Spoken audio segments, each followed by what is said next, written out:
We're good? Are you walking away? Yeah, I'll be back. Okay. Oh, Lord. Okay. That was recording. We got this. Is he recording? Wait, are we recording? We're recording right now. Oh. Okay. Oh, pull up So I'll cut out when. Pull up the intro. The wild and the weird. What is going on here? Histories. And mysteries. I'm Icarus Flora. And I'm Ollie Evans. And welcome to Histories and Mysteries.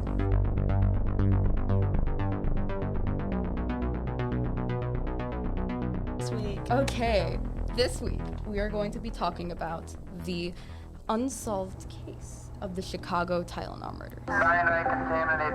We had police riding around with their bullhorns, yelling, "Throw out your Tylenol, flush it down the toilet." Do not take any Tylenol until further notice.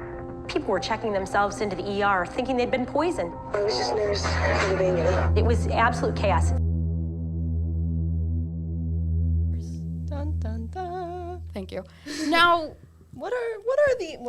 before I get into it, I just want to say this will be the first mystery on our podcast. We have gone over the histories. We've got my radium peoples, your serial killer. Those are all solved, case closed. But this is our first mystery. There is no conclusion, and the investigation is still somewhat ongoing.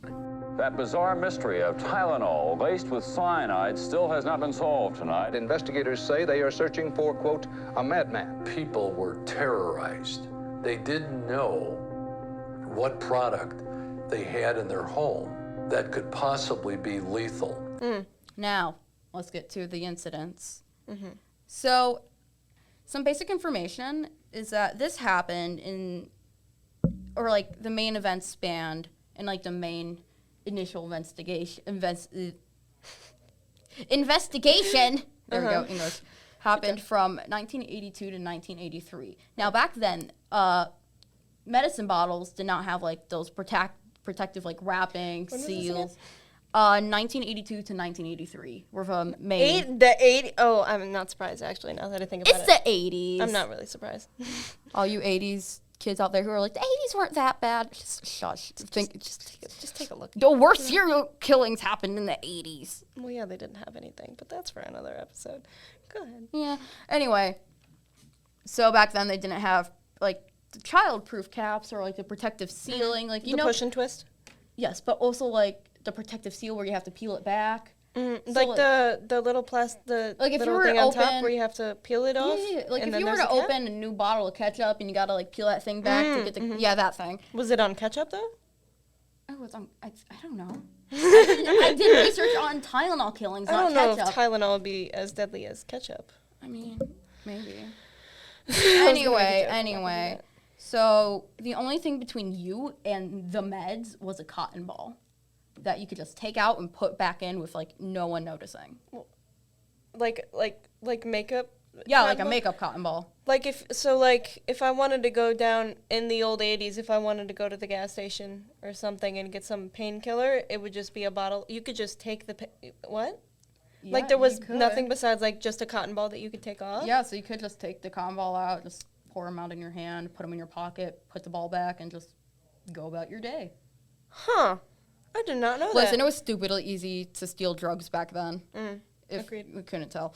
Anyway, so all the incidents that did happen that got the attention of investigators all happened on September 29th. The days of death vary, but all incidents took place on September 29th of 1982 in our sweet hometown, home city, I don't know. We don't live in Chicago, but we say we're from there.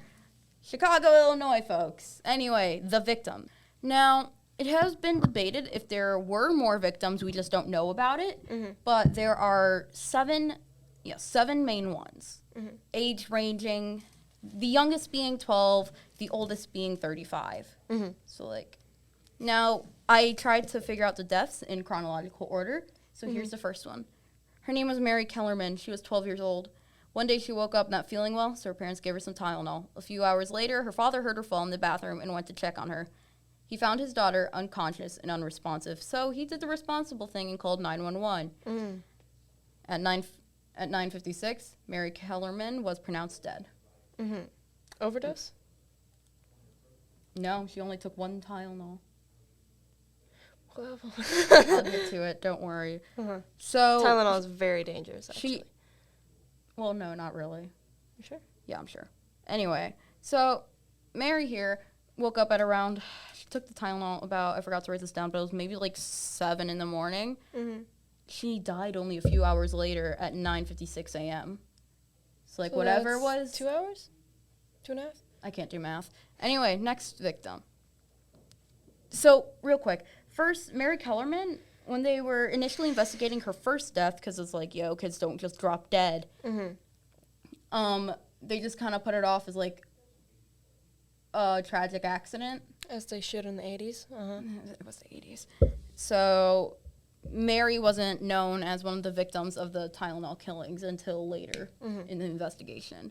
Now, the one that started to get the attention, Adam Janis, 27. He was a public health nurse in Arlington Heights, so like you kind of get an idea of where he was. He decided to stay home because he felt like he was starting to get sick, and after picking up his kids from school, he bought some Tylenol from a nearby Jewel. When he got home, he took the Tylenol, and a few minutes later, he collapsed in the kitchen. At 3:15 p.m., he's pronounced dead, same day. So, like, these guys are just dropping it like flies, as you'll see. Now, the thing with Adam Janis is he's only one of 3 that died in the Janis family due to this incident, which we'll get to later. Next, Mary Reiner, 27. Now, this is another case where it was like, I wouldn't say one after the other, but she collapsed like within an amount of time where it's like, okay, kind of suspicious, similar symptoms, you know? So when they got this call, things got funky. Anyway, Mary Kellerman, 27. So after she recently gave birth, she was, as one does, not feeling well. And so she took some Tylenol, right? And like Adam Janis, she collapsed minutes later, and she was pronounced dead at 9:30 a.m. the next day. So not all were killed in the same day or died the same day. And here we have Stanley Janis, 25, and Teresa Janis, 19. So if you couldn't tell by the last names, they are related to Adam Janis. So Stanley was Adam Janis's brother, and Teresa was Stanley's wife and Adam's sister-in-law. So after Adam's death, his family was planning his funeral and mourning together. Again, same day. Stanley had chronic back pain, so he asked Teresa, who was his wife, to get him some Tylenol. So they both took two things of Tylenol. You know, that's the average amount an adult takes. That's like set on the bottle. They both collapsed minutes later. Stanley was pronounced dead at 8:15 p.m. Meanwhile, Teresa died at 11:15 p.m. on October 1st. So she didn't die until a few days later, because remember, this all happened September 29th. So those are victims 4 and 5. The sixth was Mary Kellerman, 31. While at work, she complained of a headache and went to the back room, or like storage area. I don't know what you call it. Employee break room? Yeah, break room. Break room. Food room. Yeah. Anyway, so she took some Tylenol. Minutes after taking the painkillers, she collapsed onto the floor. She was pronounced dead at 8:15 a.m. the next day. Yo, it's gotta suck to die at work. Like, you're just like, oh, I hate my job. I just want to get home, and then you die at work. Like, imagine, like, you're working McDonald's. You just had someone yell at you for accidentally putting a pickle on their sandwich, and then you just die next to the deep fryers. Oh, God. It's like, imagine. Hey, Bob, I think we mixed the fry recipe up. I think something's wrong with the pickles. Hey, this burger's cooking weird. You know what's going on? Hey, Smells like pork in here. No. Guys, did Billy Bob eat something weird? He's just kind of on the floor. Oh, wait, he's dead. Oh, dang. Do we still got to pay him overtime? Hey, did Kelly leave work early? Oh, my God. Okay, anyway. The last victim number 7. Paula Prince, 35. She was a flight attendant for United Airlines, and after the plane she worked on landed in O'Hare, she stopped at a nearby Walgreens to pick up some Tylenol. Like the others, she collapsed. We're not sure when or where she died exactly, but her body was found by police officers on October 1st at 5 p.m. I find it kind of weird that her body was found on October 1st while Teresa also died on October 1st. These were all in Chicago, right? All in Chicago. The only known deaths all happened in Chicago. Like, it was only Chicagoland Only area. rooted to Tylenol. Oh, yeah, only Tylenol, really. That's the only, like, tying factor between all these deaths was the Tylenol, and later you will see why. So, the investigation. Are you ready? Yes, I am ready. The deep breath. Anyway, so, again, as I said, when they were investigating the first death of Mary Kellerman, they had no correlation between, since she was the first death, they did not know of the others yet. But pretty much the only thing listed in her ambulance report, medical report, for, like, medications she took was Tylenol. Like, at first, the first responders didn't see anything out of the ordinary since Tylenol was such a popular painkiller, so well-known, well-used. So at the time, they didn't check the Tylenol. And then, after the deaths of Adam, Stanley, and Teresa, an investigation was launched since all three died on the same day, all in the same family, and all at the same house. A nurse, her name was Helen Jensen, and investigator Nick Pioche were, like, put on the case. Like, the nurse, because it might be something medical related. So they went to the house along with police officers looking for anything that could have caused the three to die. The detective discovered that Adam did metalworking in his basement. And back then, to polish the metals, they would sometimes use, like, this cyanide stuff. Yeah. Yeah. That sounds like a good idea. Oh, that's totally not dangerous. Anyway, so they would use, like, cyanide sometimes as a polish. So he and the cops are trying to determine if anyone came in contact with anything toxic in the basement. Meanwhile, nothing toxic, just cyanide, you know? it was a cyanide, yes. Meanwhile, the nurse found a bottle of Tylenol and noticed that 6 capsules were missing, which aligned with the 3 dead. Adam took 2, Stanley took 2, Teresa took 2. So that's 6 capsules missing. So something in her mind was telling her that the Tylenol is somehow connected to the deaths. So Nurse Jensen and Detective Pichos went to the hospital where the victims were being kept. And Jensen revealed her suspicion about the Tylenol. Because, like, you know, ayo, all 3 of these guys kind of took Tylenol, now they're all dead. Well, one of them not yet, but soon. And no one believed her. Of course. Of course. But, okay, real quick note. Later, she becomes, like, the GOAT of this investigation. She saved, like, actually a lot of lives. Nice, that's nice. Which I will Good get for to. her. Which Girl I will boss. Girl boss. Which I will get to later. Anyway. So she said this to other investigators who were also working on the case, and they were just like, oh, haha. This silly nurse who has a medical degree doesn't You don't know what you're talking about. You don't know what you're talking about. Medicine? No. In your work field? In this economy? Anyway. So, and again, another part of it was Tylenol was such a well-known and well-used product that, like, it was hard to believe, you know? Because, like, were you sure? Yeah. Like, Survey Hall didn't have some, I don't know, weird blood disease or something. So, now, here we have when Mary Kellerman's death comes into play. So, investigator Pichos actually helped investigate Mary's death. It was another detective mainly working on it, but, like, he was also kind of, like, in the know of it. So he remembered seeing that the paramedics that were at her house had inventoried the Tylenol she had taken. Since Mary, Adam, Stanley, and Teresa have died in a similar manner after taking the Tylenol, he started to believe Nurse Jensen that the Tylenol was somehow the cause of the 4 deaths. we have these guys we have these two now considering like the cause of deaths, but now let's go over to the doctors who are like actually trying to determine the cause of death scientifically. So Dr. Thomas Kim was trying to determine the cause of death.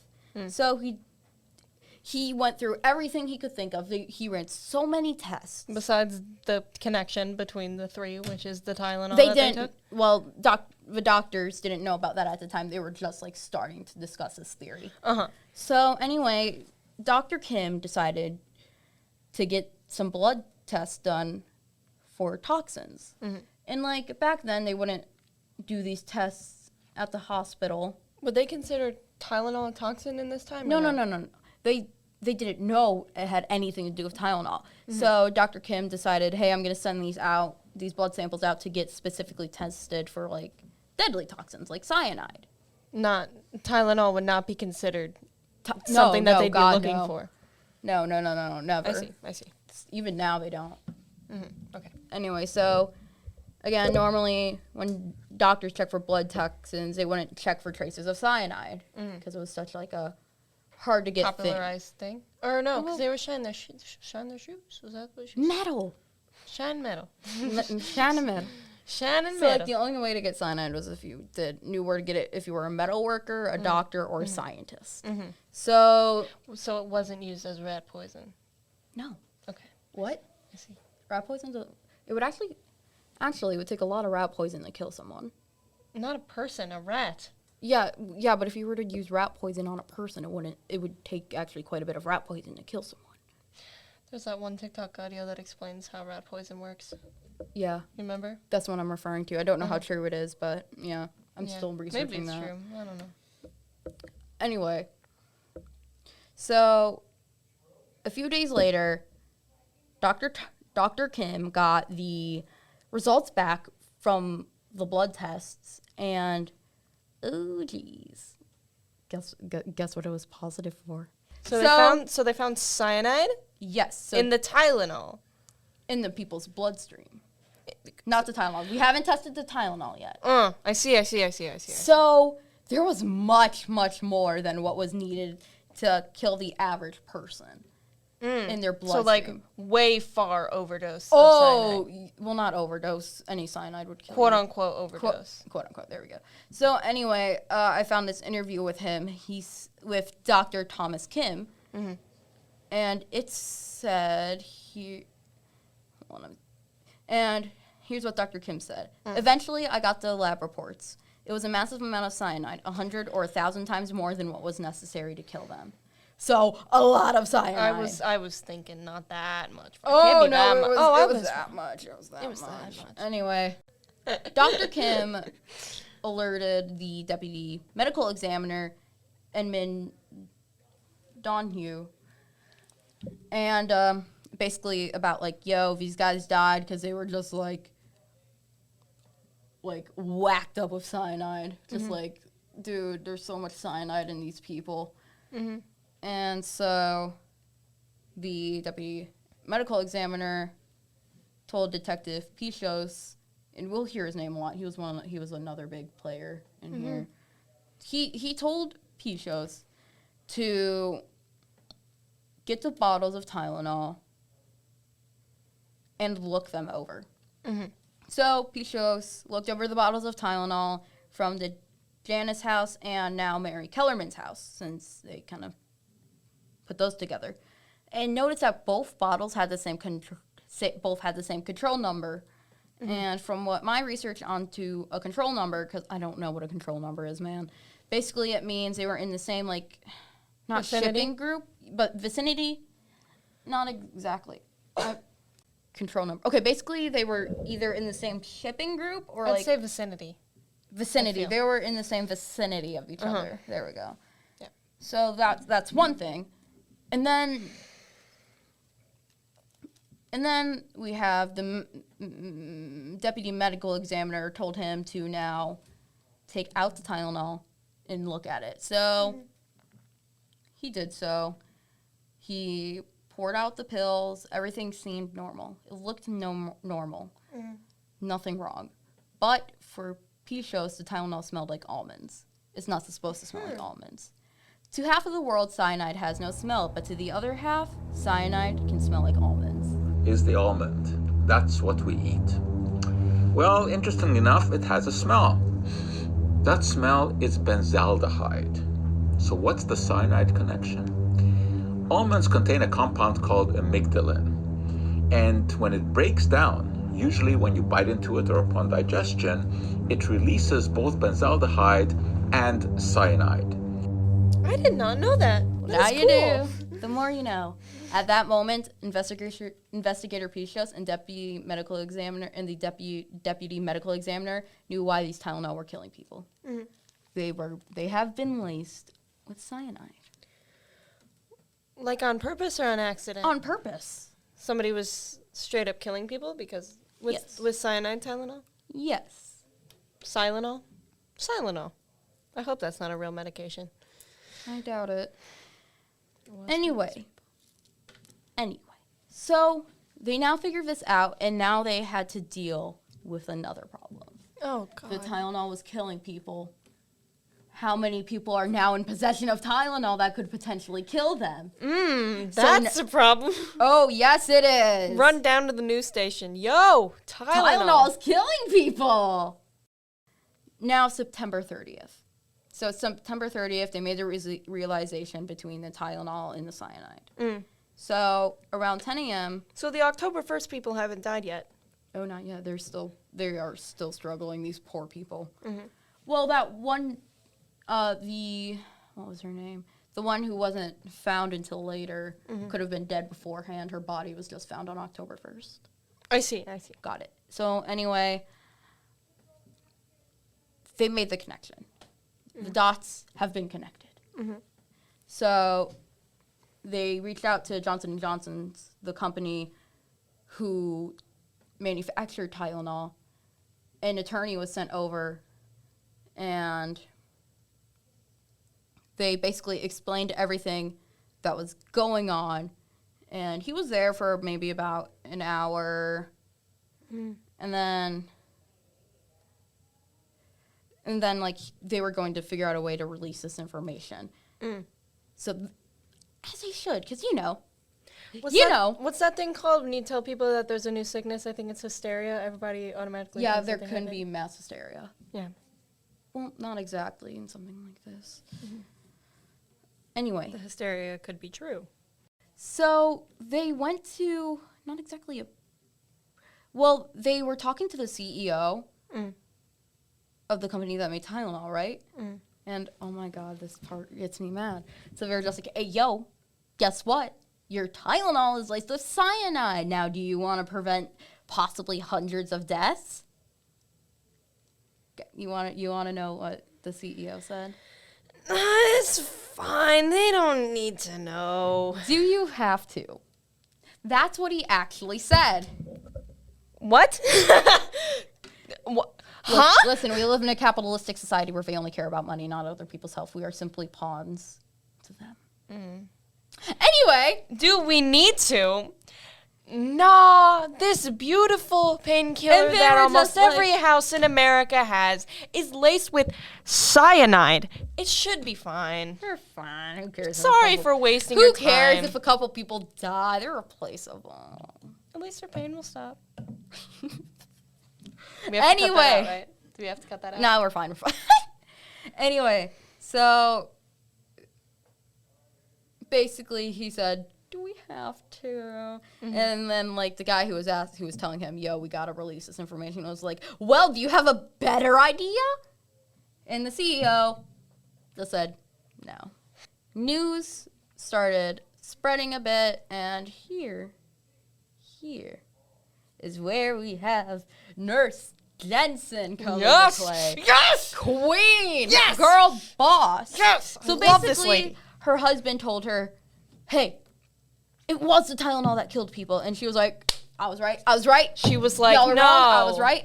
Really? You're kidding. It was Tylenol? Oh, you don't say. Wow. Man, mind blown. Cannot Mind believe blown. It right Who now. could have told? Who Totally could not have her. guessed, you know? Who would have? Totally not her who connected the dots way before the testing was done. Anyway, they held a press conference. The deputy medical examiner held a press conference telling people in the area that they had found cyanide in Tylenol and warned them that they might be in danger. Mm-hmm. But they didn't warn or didn't recommend saying that it should be recalled. Mm-hmm. What? Yeah, they didn't think about recalling the cyanide. They didn't think about recalling the Tylenol that could potentially kill people. Mm-hmm. But they thought it was good. It's okay. The community was warned. Well, not everyone's watching the news, sir. Mm-hmm. Not everyone's informed. Again. Nurse Jensen. Yes! Yes! We love Hit her. The crowd. So, again, this one has actual... Whoa! Anyway, so Nurse Jensen was like, she called the police department and was like, hey, yo, get the Tylenol off of the shelves. And, like, other than the investigators, nobody has told the police about any of this. Mm. And they were just like, oh, we can't do that. And then she was like, I think you can. And the deputy chief, I hate what he says here. He's like, go ahead and do it, like, challenging her. And she was just like, bet. So, Johnson & Johnson's announces a recall of all Tylenol from lot M3-2880. Yes! The Tylenol from this batch has been recalled. Mm-hmm. Now, so, it's gone. The Tylenol is off the shelves. People are safe. All thanks to who? Nurse Jensen, who actually called the CEO of Johnson & Johnson. It was like, listen, if you don't take this off of the shelves, I swear on whatever God walks this earth. So basically, girl boss.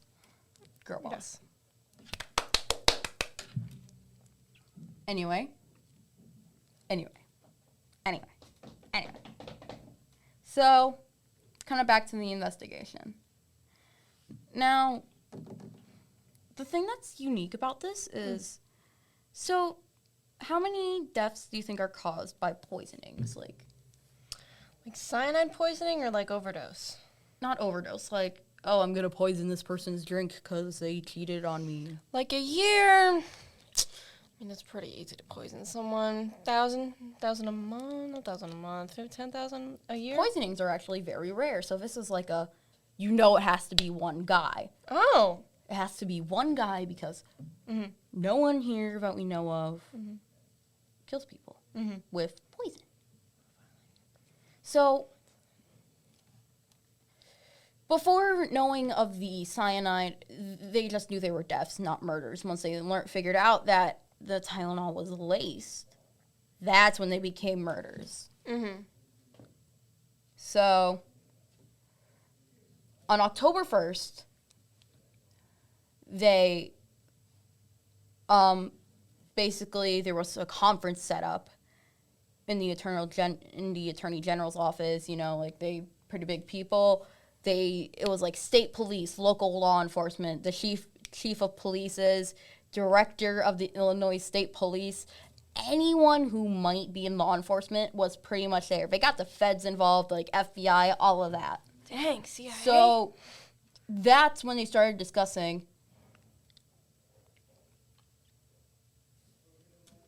could it be in other places than just Illinois? Mm-hmm. If it is. Okay. What do you think? Well, my knowledge of shipment, I'd assume no. I don't know how shipment works, though. I'd assume no. Illinois, maybe. Illinois, maybe, like, if it came from the same... I assume just Illinois or something. You, ding, ding, ding, you would be, I believe so, correct. Yes! Sorry, I'm really happy. Anyway, so at this time, that's when Paula Prince's body was found, and Teresa Janice died. Mm-hmm. So now we just got 2 more confirmed deaths, because once Paula Prince was found dead, they did tests, boom, cyanide. Tylenol was, like, in the vicinity with missing capsules. Mm-hmm. So now we have all 7 known victims. There could have been more, but again, you can't check everyone's blood who took Tylenol because just so many people took it. Mm-hmm. When investigating Paula Prince's death, they were looking at security camera footage of her buying the Tylenol. And they were looking for anything that could have been suspicious to see if someone was, like, taking down Tylenol and putting it back, yada, yada, yada. Like, you know? Like, seeing if, like, oh, hey, did someone lace it in the store? Was it laced in the store or somewhere else? So... Gas station situation, as spoken of earlier. Yes. Again, back then... Why steal Tylenol when you could replace it with some cyanide? Jazz hands. Anyway, so again, back then the only thing between you and the meds was a cotton ball. There was no protective seal or anything to tell that it's been tampered with. So first it was like the deputy medical examiner who held a conference, but this time another one happened, but this time it's the mayor of Chicago. So they weren't just addressing the local community, no, they were addressing Chicago as a whole. So they made the announcement, was like, hey, guess what? People are dying from Tylenol. And now they were trying to find anyone who could have done this. They, right now, are still not 100% sure if it was tampered at the store or like at some of the factories. You know? During manufacturing. During manufacturing. Still no clue. Like, anyway. So, at one point, I'm not sure of the exact date this happened, but Johnson & Johnson received several letters from someone named James Lewis, who claimed that he tampered with the capsules. He said that he did and demanded $1 million to stop because he and his wife... And hold on, wait. Don't you have to put your address on things to mail them? Yeah, or you could just drop it on their doorstop. Anyway, so... Well, Johnson, I don't know. Anyway, so he demanded $1 million and he would stop. But... thing is, he and his wife actually lived in New York at the time of these and had no ties to Chicago, nothing at all. So basically, he was a dead end. He was, however, arrested for like extortion and like yada yada yada. But they weren't able to tie any of the Tylenol murders to each other. Now, at the time, he was the only suspect. So now they're out of a suspect, out of a lead. What can they do? There's nothing they could do. So around here is when the FBI got really involved. Like, whoo, Lord. Brought in the big guns. Yeah, and I forgot to mention, so it's been discovered that the bottles have all been tampered with. They all came from different factories. So there's no way it could be a manufacturing problem? No. None of this was done at the production level. It was at the store. It was in the themselves. Yes, so it was in the store itself. The tampering had to have happened at the store. So now we have that down. So you did say he got it at a Jewel-Osco. You did say that one guy got it at a Jewel-Osco Jewel-Osco. and Walgreens were the two places named where they got it. Now, I'm still trying to figure out, like, I'm trying to map the area of where we know Tylenol was bought, but, like, in some cases, like Mary Kellerman's, they already had the Tylenol. Don't remember where they got it from. So, anyway. A thing that was going on while this was happening with Johnson & Johnson's, they were now finally discussing, oh, maybe we should make this stuff tamper-proof. So, you know, it's not just a cotton ball. Where's the... It's just... I get it. It's the 80s. I get it. It's the 80s. But a cotton ball? You'd think common sense would be like, hey, maybe we should put maybe we should put more protection into this thing that people ingest. Or maybe just, like, not a cotton ball. Maybe, like... Out of everything? A cotton ball? The most easily replaceable thing that you could put in and out. A cotton ball? I can't. That's so stupid. What is wrong with it? I get it. It's the 80s. They were dumb. It's the 80s, yada, yada, yada. But a cotton ball? I can't. That's all they could think of? There was ketchup had more protection than medical bottles. Literally, ketchup had more protection. Are you kidding me? Like, oh my god. There were no other ideas on the table. This is No, why they were needed, just like, This is why they needed more women in the work industry. Exactly. Exactly. Nurse Jensen, for example, she got the. Can we get we need a Nurse Jensen in every manufacturing system. No, we need women. Women in charge. You know what? You know how people say, oh, men are so dramatic. Open a history book. What do you think Women are stupid. Open a gosh darn history book. How many of those things are caused by women? You know, How many wars were started by women? When did this turn into a feminist podcast? It always was, Ollie. It always was. Secretly, behind closed doors.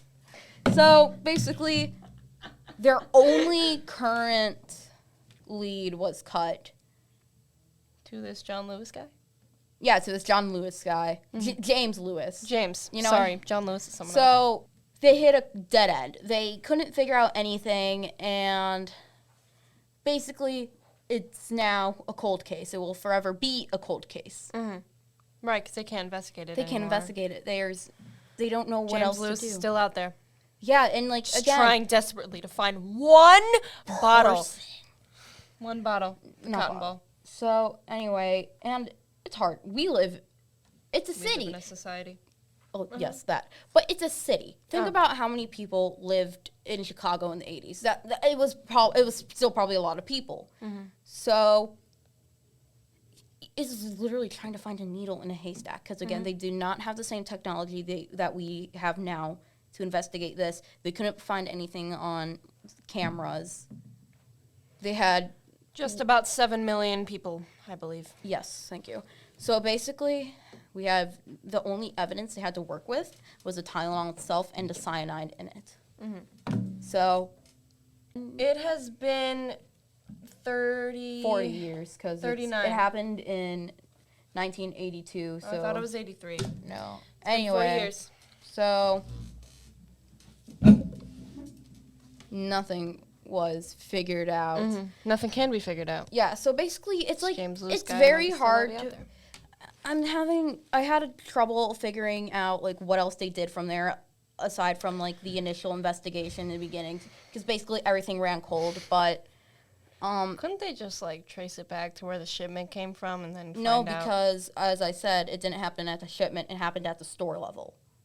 Yeah, you're right, sorry. So nothing was ever discovered, and I forgot when they did this, but the FBI actually requested DNA samples from Ted Kaczynski, a.k.a. the Unabomber, who's from Chicago, and he terrorized the same area of where these happened, and he denied any involvement with it, and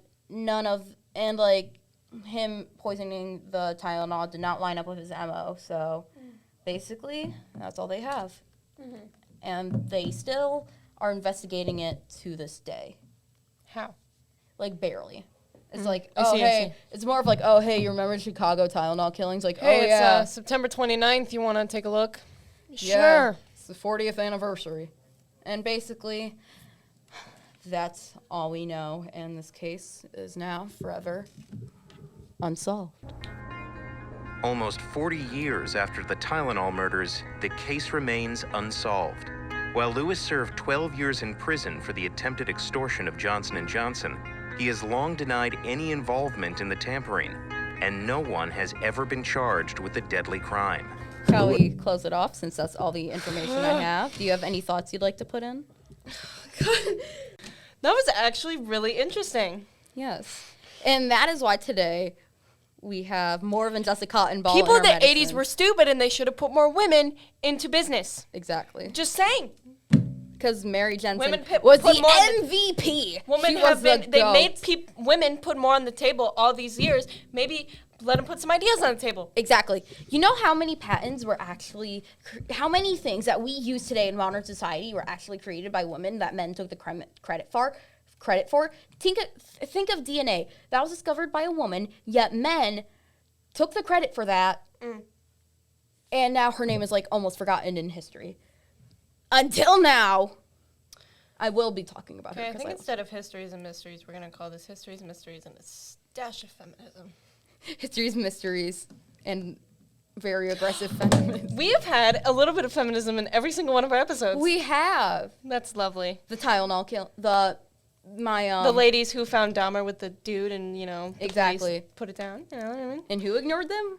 The male cops. Anyway, that is the end of our episode. That was very intriguing. Shall we close this out? We should close this out. How so? Yeah, not with a cotton ball though. Something stronger. Yeah, I say we should put a cap on this. Get it? Because medicine bottles have caps. Get it? Because medicine bottles have caps. Yes, I get it. Anyway. So, thank you for tuning in to this episode of Histories and Mysteries. Once again, I'm Icarus Flora. I'm Ollie Evans. And please, for the love of God, check your medicine bottles that they haven't been tampered with, because now you can. Yes. With the beauty of caps. Yes. Once again, we have an email. Email us if you have any recommendations for what we should discuss on our podcast next. Or if you just want to criticize us and judge us relentlessly, you can do that too. Yeah, we have an email. We do. We do. We do. We do. Uh-huh. Anyway, thank you for listening. We'll see you later, listeners. Bye.